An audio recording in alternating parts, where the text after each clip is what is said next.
Hey, what is up? We got the new Battle Pass tank destroyer, the KPZ-03 Projekt 07. That was a mouthful. But in a nutshell, it's a German UDAS. Now, however, this is kind of special and I will do my best to explain it to you. Full disclosure, you are getting a point of view from a non-TD player. So if I'm making mistakes and not playing this tank to its fullest potential, please don't be too hard. I know I suck. But anyway, what we have is basically a German UDAS that can perform very well without going into siege mode. Now, you saw me there hovering around the base. I was looking for some tank destroyer positions that, usually hanging around at the back.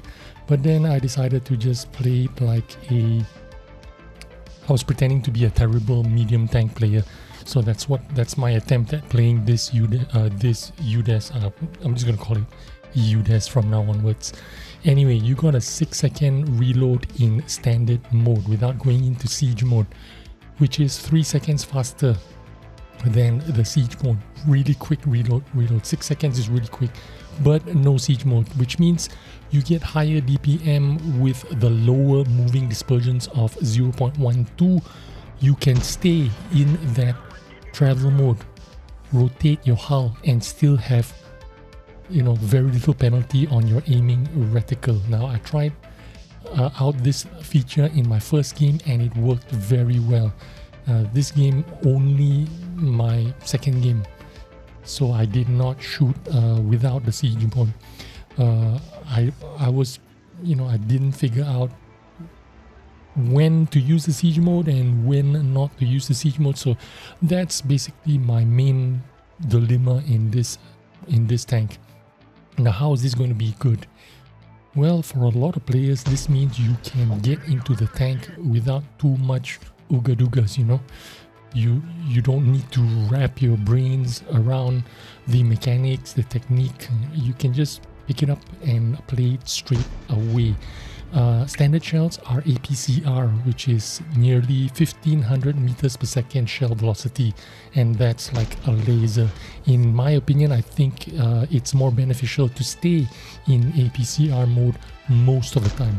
268 penetration is very good, and the combined with the incredible shell velocity, this makes the KPZ Slayer. The premium heat is 320 pen, but the velocity is 1020 meters per second, which for context is like a regular AP shell. It's not bad, but it's not something you would want to default to, if that makes sense. It's also pretty quick, which means it can shift around the map to relocate without any problems. Now, what's the downside of this tank? Well, here's the bad news. The good players are going to outperform the casuals. I'm not saying they don't already outperform the casuals, but in this tank, in the pros' hands, it will really set them apart from regular players. This tank will be OP and almost in broken territory for the experienced players. To be clear, I've only played 2 games in this tank because I just got it, and I'm also a hater of non-turreted TDs. Now, my assessment could be totally wrong, but this is my gut feeling. Now, in this game, we are in, is this Sand River? I believe this is Sand River. We look like we are ahead by 2 tanks with, over 3000 HP advantage. I'm on the K line down south. It looks like there's only the 3 of us defending the K line. Props to that Chieftain P for being out in the front. 2 of us are defending him here, me and the Yak Tiger right behind me, and I'm getting bored sitting here. One of the reasons why I don't play TD as well is because it lacks mobility, and that means sitting in the back and sniping, looking for opportunities, trying to protect your frontline guys right from the back. Really not my not my style of play. I'd like to be in front, and that is exactly what I decide to do. I decide to go in front and help that Chieftain P. He's alone. I'm asking the Yak Tiger to come along with me and come and help me out. And what I'm going to do is actually pretty retarded, but for context, it looks like it's the correct time to do this. It's the right time to be aggressive. The Chieftain P is by himself, but not anymore. I'm joining him, but there isn't much threat anymore. There was a threat right at the corner. He's dead now, so I feel like I could be able to take that Type 59, and as I was going forward, this 50 TP showed itself. So it's now between the 50 TP and the Chieftain P and me. The Chieftain prototype is actually kind of retarded because he's got no more HP and he's being a little bit too aggressive. So what I'm trying to do is try to take a hit for him, try to protect him, keep him alive, because if I'm by myself, I think I would probably die to the 50 TP. So I need this Chieftain prototype to be alive. So that's why I am wedging myself in between the 50 TP and that Chieftain, just so that I can possibly bounce a shot or take a shot for him, because I still have full HP. So I'm trying to play my part here, and this is how I know how to do it. Play it like a medium tank or play it like a heavy tank. That's the best I can do. This Chieftain P is really pushing his luck. Kudos to him for being brave, but that's not really how you want to be aggressive. You want to conserve your HP, because very important, there's only the three of us on this line. We're joined by the SU 1:30 PM right now, but before he joined, it was just the three of us, so it was not very wise for him to be hyper aggressive out in the front. He should have been using his turret, maybe sneak a couple of shots when he could, but his priority would have been to try and conserve his hit points right until we can break through. But it looks like that Type 59 has gone all the way back to his base, and if we were to go forward, we're going to lose a lot of HP if he kept firing at us. So I thought, I don't know where am I supposed to go right now. Should I sit on top here and try to snipe from the back, or should I just use my mobility, drive around the map and see if I can help out the team from the other side, from the north? And that's exactly what I decide to do. Right as I get around here, the Projekt 54 is lit up, and I thought that I would have the opportunity to snipe him from here, but it doesn't look like it because he is on the low ground, and I'm just going to be up here doing nothing but trying to keep overwatch. As you can see, there is a little bit of shot there on the WZ-132, so I thought that I could wait for him to show himself at the same spot again and maybe finish him off with one shot. So I'm just sitting there waiting for him. Another guy gets spotted. It's the UDAS, and it looks like I can get a shot on him, and there is the APCR doing its work with almost 1500 meters per second.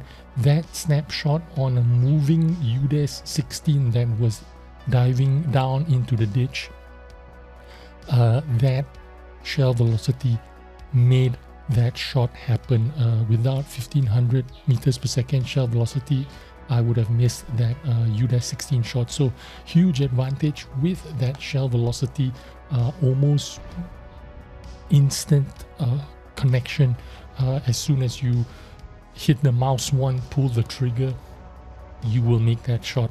So this is one of the advantages of this tank. That's why I was saying, in the hands of a more experienced UDAS player, you know, the guys that are committed to these type of siege mode tanks, those guys are going to do really, really well.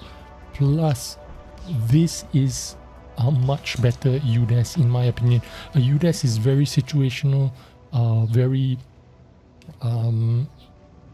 good at doing one thing, but this UDAS, the KPZ UDAS, is much better at doing many things. In my first game, I did try to shoot without going into siege mode, and it worked just fine. It had a 0.34 dispersion or something like that. It's even better than a heavy tank dispersion, and plus you're already running food, you've got vents. The dispersion was probably down to something like 3.1 or 3.0, you know, in standard mode. Without going into siege mode, it is already pretty accurate and pretty workable. So you don't really need to get into siege mode if you didn't want to. You could be just fine running standard mode. So if you're transitioning from a regular playstyle and then into a German UDAS, no problem. You don't need to learn anything. You don't need to rewire your brain. You can just jump straight into it, never go into siege mode, and you'd still be fine.